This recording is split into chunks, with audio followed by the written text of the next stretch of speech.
女儿，恭喜你毕业，我们真为你骄傲。未来继续努力。谢谢爸爸，我们拍照留念吧。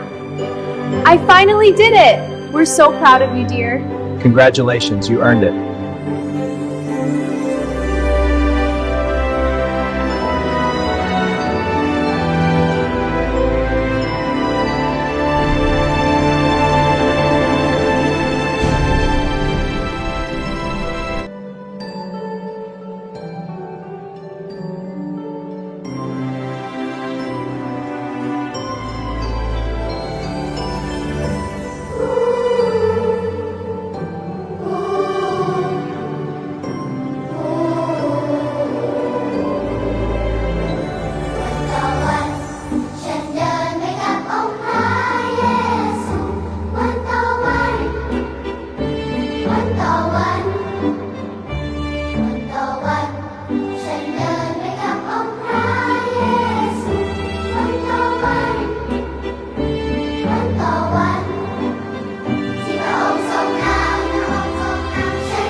วันต่อวันฉันเดินไปกับองค์พระเยซูวันต่อวันวันต่อวันวันต่อวันฉันเดินไปกับองค์พระเยซูวันต่อวัน